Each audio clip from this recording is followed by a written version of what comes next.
গুম খুনের সাথে জড়িত। এখানে প্রীতি দেখানোরও কিছু নাই, এখানে সম্মান দেখানোরও কিছু নাই। গুম খুন রাইট। যারা গুম হয়েছে আপনার সেনাবাহিনী গুম হয়েছে। আমরা সাধারণ মানুষেরও না। আপনার সেনাবাহিনী গুম হয়েছে এবং মূল বিষয় হচ্ছে আমরা যে আলোচনাটা আজকে করছি সেই আলোচনাটার যদি নাকি শেষের দিকে বলতে হয় যে ওয়াকার কেন এই শীতাতপ নিয়ন্ত্রিত গাড়ি সাব জেলে তার এই স্বরাষ্ট্র উপদেষ্টা জাহাঙ্গীরকে দিয়ে সাব জেল-টেল করার কারণ হচ্ছে ওয়াকারের ভেতরে ভয় আছে যে সেও তো সেনাপ্রধান ছিল। যদি পুলিশ প্রধান তার পুলিশের অপকর্মের জন্য জেলে থাকতে পারে তাহলে সেনা ওয়াকার কেন থাকবে না? ২ দিন পরে ওয়াকারও থাকতে পারে কিন্তু। এটা মাথায় রাখতে হবে এখনো। সো ওয়াকারের সেই ভয় আছে যেই কারণে সে যতটা পারে তার কোলের মধ্যে রাখার চেষ্টা করছেন। এসব কোলে-টোলে রেখে লাভ হবে না।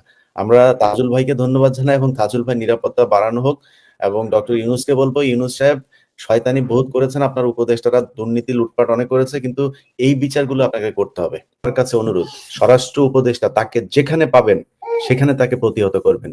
এই বদমাইশ হচ্ছে গিয়ে সব নাটের গুরু, তাকে দিয়েই ওয়াকার সব অপকর্মগুলো করাচ্ছে।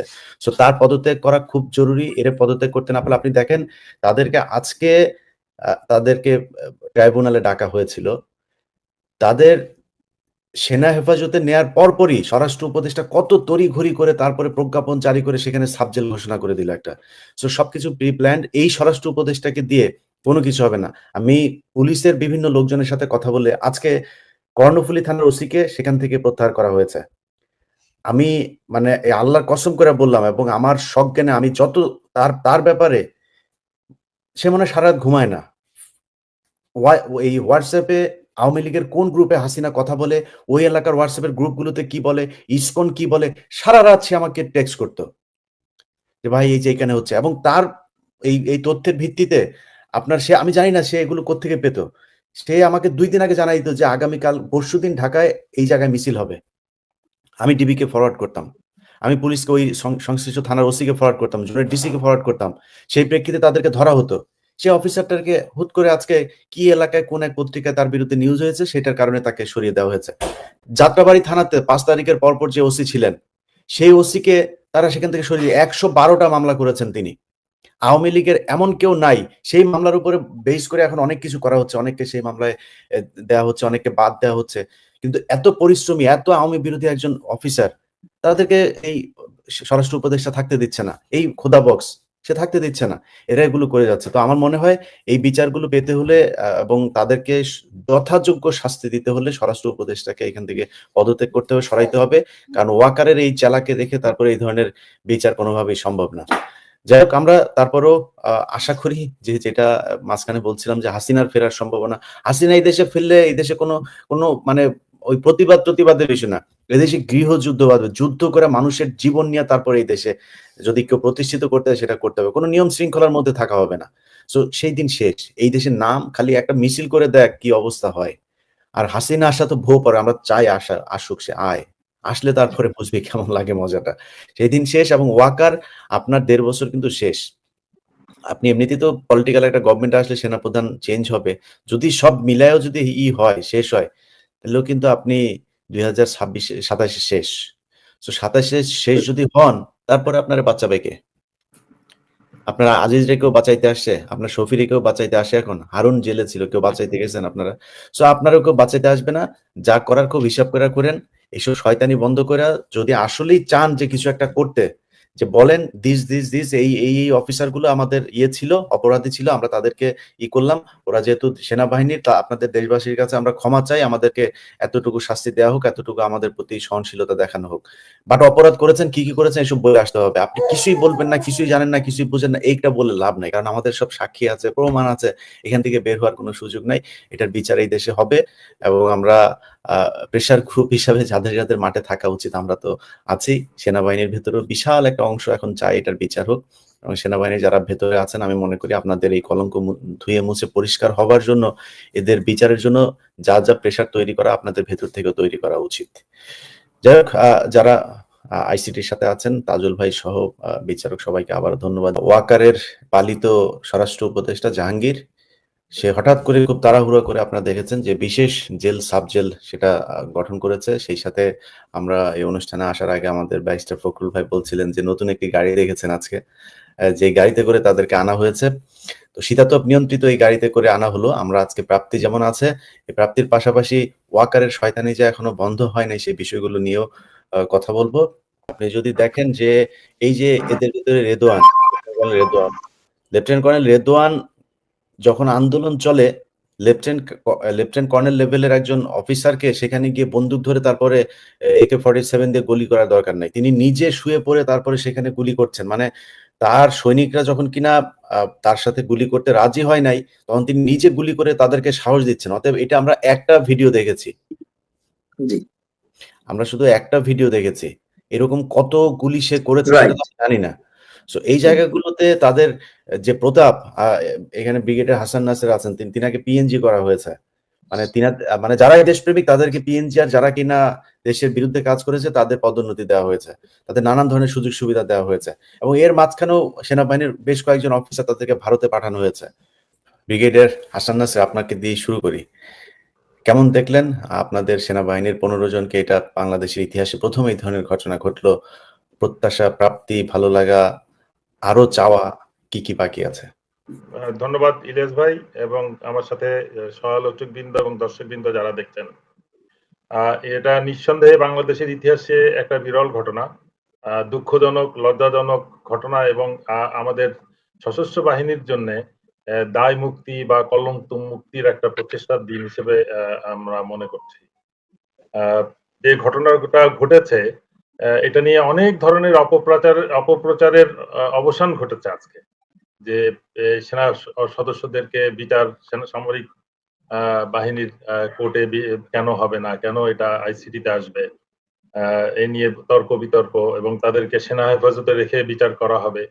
বিভিন্ন রকম তর্ক বিতর্কর পরে যেটা হলো, আমি মনে করি এটা একটা বিশেষ ব্যবস্থায় সিদ্ধান্তটা হয়েছে যেটা ক্ষণস্থায়ী হওয়া উচিত, যেটা স্থায়ী হওয়া উচিত না।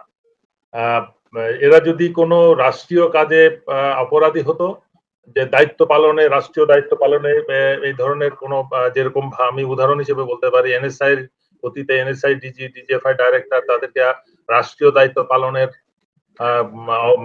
বিভিন্ন ঘটনায় অপরাধী করে বিচার করা হয়। তাদেরকে নরমালি কয়েদি হিসেবে ট্রিট করে জেলে আদালতে আনা নেওয়া করা হয় এবং জেলখানাতেও স্বাভাবিকভাবে তাদেরকে রাখা হয় কোন রকম ক্লাস ছাড়া।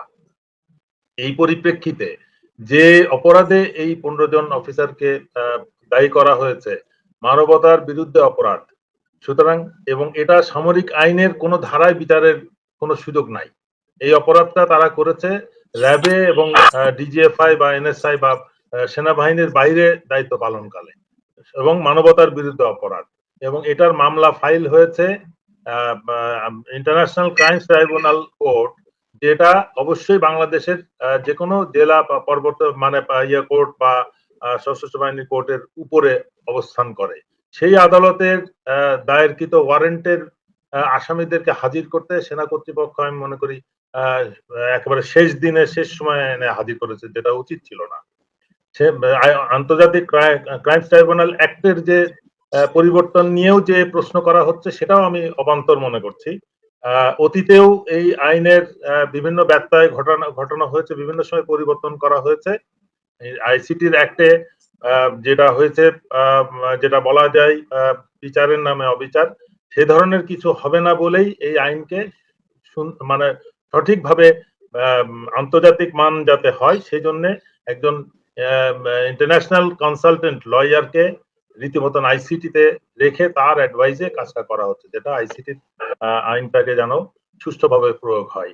সেই পরিপ্রেক্ষিতে দায়েরকৃত ওয়ারেন্ট আমি মনে করি এটা সঠিক হয়েছে এবং তাদেরকে অন্যান্য যে কোনো ক্রিমিনালের মতন হাজির করলে সেটা স্বাভাবিক ছিল। এসি বাসে যেটা অলরেডি আলাপ হয়েছে, এটা স্বাভাবিক কোনো বিষয় নয়।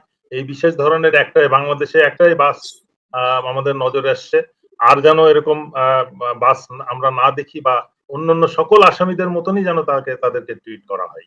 এবং ক্যান্টনমেন্টে যেটা সাবজেল করে রাখা হয়েছে, আমি জানি না আরো যে বিচার কার্যক্রম চলছে সেখানে যদি নতুন কোনো আসামি হয়, সবাইকে ক্যান্টনমেন্টে এই সাবজেলে এই সীমিত এই বিল্ডিং এর কয়েকটা রুমে রাখা সম্ভব কিনা, তখন তাদের বিষয়ে কি সিদ্ধান্ত নেওয়া হবে, এই বিষয়গুলো আমি মনে করি আর বাংলাদেশের একটা স্ট্যান্ডার্ড রুলের আওতায় থাকা উচিত সবকিছু, এবং সবার জন্য যে আইন সমান, বিচার সমান, সেটাই প্রমাণ করা উচিত। কারণ আমরা জেলখানায় ইতিমধ্যে বিচারাধীন আসামি হিসেবে প্রধান বিচারপতিকে পেয়েছি, এবং প্রধান নির্বাচন কমিশনার আছেন, মন্ত্রীরা আছেন, এমপিরা আছেন, আইজিপিরা আছেন, সেক্রেটারিজ আছেন, তাদেরকেও যেভাবে বিচার প্রতিদিন আদালতে হাজির করা হয়, একইভাবে আমি মনে করি হাজির করা উচিত অন্য যে কোনো নাগরিকের মতো। আমি মনে করি যে যেটা শুরু হয়েছে এটা গ্রহণযোগ্য, তবে মোটেও সুষ্ঠু না, সঠিক না। তবে কোন অবস্থাতেই সেনাবাহিনীর কোনো সুযোগ ছিল না এদেরকে এই ট্রাইব্যুনালে হাজির না করার। আমি মনে করি যে সমস্ত প্ররোচনা ছিল, প্রভোকেশন ছিল, এগুলাকে ওভারকাম করে সেনাবাহিনী প্রধান সঠিক সিদ্ধান্ত নিয়েছেন। ব্যারিস্টার ফখরুল ইসলাম স্যার, আপনার জি, আইনের কোনো ব্যত্যয় বলবো না, মানে পার্সিয়ালিটি দেখছেন কিনা? তবে আজকে আমাদের আগের আলোচনার ধারাবাহিকতায় কথাটা বলি যে আমাদের ধারণা ছিল যে আদালতের চৌকাঠ পেরিয়ে তারা আসামি হবে, সেইটা যে আজকে করেছে সেজন্য একদিক থেকে ভীষণ খুশি যে সেনাবাহিনী সার্বভৌমত্বের প্রতি, তার মধ্যে তাদের যে কিছু সংখ্যক এই রকমের অপরাধী তারা যে আজকে আদালতের চৌকাঠ পেরিয়ে আসামি হয়েছে, সেটা একটা ভালো দিক। পুরো সেনাবাহিনীকে তো আর দোষ দেওয়া যাবে না, কারণ সেনাবাহিনী অনেক ভালো ভালো অফিসার হয়তো এখনো আছেন, নিশ্চয়ই আছে। তো যে কজন অপরাধ করেছেন, দুর্নীতিতে গুম কমিশন যাদেরকে পেয়েছেন তাদের নামে শুধু ওয়ারেন্ট ইস্যু করেছে ইন্টারন্যাশনাল ক্রাইমস ট্রাইব্যুনাল। তো আজকে তাদেরকে যে স্পেশাল ট্রিটমেন্ট দেওয়া হয়েছে তাতে আমি একটু ব্যথিত হয়েছি, কারণ তারা যে সাবজেল থেকে এসেছে, আমার মনে হয় তারা সাবজেলেই চলে গিয়েছে। এখন কোশ্চেন হলো দুটো, আদালত বলেছে জেলে প্রেরণ করা হোক, এখন জেল কোড অনুসারে হলো জেলারের মানে জেল সুপার, জেলার যে কর্তৃপক্ষের দায়িত্ব তাদেরকে কোথায় রাখবেন, দ্যাট ইজ একটা কথা সত্য। কিন্তু অন্যান্য আসামিদেরকে যেহেতু কোনো সাবজেলে রাখার ব্যবস্থা নাই, তাহলে এক্ষেত্রে তাদেরকে আবার ওই ক্যান্টনমেন্টের মধ্যে যে সাবজেক্ট, তারা আসামি হওয়ার আগেই যে সাবজেক্ট গঠিত হয়েছে একটা প্রজ্ঞাপনের মাধ্যমে, সেইখানেই তাদেরকে নিয়ে গিয়েছে। সেটা আমার কাছে ভালো মনে হয় নাই, কারণ তারা যদি কাশিমপুর বা কেরানীগঞ্জে থাকতো তাদেরকে কিন্তু তারা কিন্তু আইন অনুসারে, জেল কোড অনুসারে তারা এমনিতেই ডিভিশন পাবে। কিন্তু সমস্যা হলো অন্য, ওই সাবজেলে থেকে তারা ভিডিও কনফারেন্স করতে পারবে কিনা, তাদের টেলিফোনের অ্যাক্সেস আছে কিনা, তাদেরকে ওয়াইফাই ব্যবস্থা আছে কিনা, আমার মনে হয় সেই সবগুলোর উপরে হয়তো একটু নজরদারি রাখতে হবে যে তারা কোনো ষড়যন্ত্রের অংশ হচ্ছে কিনা, আবার নতুন করে, কারণ কত রকমের ষড়যন্ত্রের কথাই। মানে আমি যতটুকু জানতে পেরেছি যে তাদের ওইখানে ওয়াইফাই এবং ফোনও তারা ইউজ করতে পারবেন, সেখানে তাদের স্ত্রীরা প্রতিদিন তাদের খাবার দিয়ে আসতে পারবেন, স্ত্রীরা থাকতেও পারবেন, এরকমও শুনে একটা ঘটনা ঘটেছে। ইসকন রিসেন্টলি বেশ কয়েকটা গুপ্ত হত্যা ঘটিয়েছে, তারা খুব গোপনীয়ভাবে তাদের কার্যক্রম পুরোদমে তারা চালিয়ে যাচ্ছে। এই পর্যন্ত এই গত 2-3 দিনের ভিতরে 2 জনকে তারা গুম করেছে। তাদের আজকে একজনকে, সে বাসা থেকে বের হয়েছে, তারপর থেকে তার ফোন বন্ধ, তাকে খুঁজে পাওয়া যাচ্ছে না। সে 1 দিন আগে বা 2 দিন আগে একটা মাদ্রাসায় গিয়ে সেখানে ইসকনের বিরুদ্ধে কথা বলেছিল। আজকে একজন ইসকনের বিরুদ্ধে এক জায়গায় কথা বলেছে, সেখানে সেই প্রতিষ্ঠানে গিয়ে জিজ্ঞেস করা হয়েছে উনি কোথায় থাকেন, উনি কে, এইভাবে তার বিচার, এই মানে খোঁজ জানতে চাওয়া হয়েছে। তো সরকারকে বলবো, ইসকন, আমরা সেই 2018-19 সালে এই বিষয়গুলো বলেছিলাম, কিন্তু সরকার কিংবা বাংলাদেশের মানুষও বোধহয় এটা নিয়ে খুব বেশি সিরিয়াস না। আমাকে যদি কেউ জিজ্ঞেস করে যে ভাই আপনি দেশে গেলে আপনার জন্য কি থ্রেট মনে করেন কিনা, আমি বলেছি যে আমি দেশে গেলে আমার জন্য একমাত্র সবার আগে যদি থ্রেট কাউকে মনে করি সেটা হচ্ছে ইসকন। এদের কতটুকু ক্ষমতা, কতটুকু এদের প্রভাব দেশের ভেতরে, এটা হয়তো আমরা খালি চোখে দেখা অসম্ভব। এই আমরা যাদেরকে গুমের কথা বলি, এরকম এই গুমের সাথে অনেক আলেমের গুমের সাথে ইসকন জড়িত, সেটা হয়তো আমরা জানিও না। তো এই বিষয়টা সরকারকে এবং গাজীপুর পুলিশ, তারা 2 দিন আগে একটা তাদের ফেসবুক পেজে, এবং তারা বোধহয় এটা বিজ্ঞপ্তিও দিয়েছেন যে 2 দিন আগে যে মেয়েটা ধর্ষিত হয়, বাচ্চা একটা মেয়ে, মাদ্রাসার স্টুডেন্ট, মাদ্রাসার ছাত্রী, তাকে নিয়ে এক হিন্দু তাকে ধর্ষণ করেছে। 3 দিন ধরে তাকে আটকে রেখে তারপর ধর্ষণ করা হয়েছে। সেই মেয়েটাকে ধরার পরে এলাকার মানুষজন যখন কিনা এটা নিয়ে প্রতিবাদ করলো, তখন পুলিশের পক্ষ থেকে বিবৃতি দেওয়া হলো যে এটা কোনো সাম্প্রদায়িক বিষয় না। এটা সাম্প্রদায়িক কি না বা কি, এটা আপনি এখনো তদন্ত করতে পারেন নাই, তো আপনার এত আগ বাড়ায় তারপরে গাজীপুর পুলিশকে কেন বিবৃতি দিতে হলো? এটা সাম্প্রদায়িক, এবং হিন্দুরা এটা খুব সুকৌশলে, খুব কি বলবো, পরিকল্পিতভাবে মুসলমান মেয়েদেরকে তারা তাদের নাম গোপন রেখে তারপরে তাদের সাথে সম্পর্ক করছে, শারীরিক সম্পর্ক করছে, তাদের সাথে তাদের গর্ভে বাচ্চা দিচ্ছে, তারপর তারা পালিয়ে যাচ্ছে। এটা তারা একদম পরিকল্পিতভাবে এর সাথে হিন্দু মহাজোট, ইসকন, এই হিন্দুদের যেসব কট্টর আ জঙ্গি সংগঠনগুলো আছে এরা সবাই জড়িত। তো সেটাকে তিনি হঠাৎ করে বলে ফেললেন যে এটা কোনো সাম্প্রদায়িক। এটা অবশ্যই সাম্প্রদায়িক এবং এটার বিচার এই দেশে করতে হবে। যদি বিচার না করে সেক্ষেত্রে আজকে সেনাবাহিনীর যে ১৫ জনের পরিণতি আমার মনে হয় এটা দেখে সবারই শিক্ষা নেওয়া উচিত। এই দেশে কেউই আইনের ঊর্ধ্বে না। থ্যাংক ইউ, একটা চমৎকার কথা বলেছেন যে খুবই ভালো লাগছে যে অন্তত এই অভিযুক্তরা আজকে আদালতে এসেছে এবং আদালতের আওতার মধ্যে এসেছে এবং এই যারা গুম খুন এবং ভারতের তাবেদার সরকারের হুকুম পালন করেছে এবং তারাও তো হুকুমদাতা বেসিক্যালি, কারণ এই ইন্টারন্যাশনাল ক্রাইমস ট্রাইব্যুনালসে আপনি দেখবেন ওই আলোচনায় সবসময় আসে যে কমন রেসপন্সিবিলিটি, যারই কমান্ড করার ক্ষমতা আছে সে কিন্তু আসামি হইতে পারে।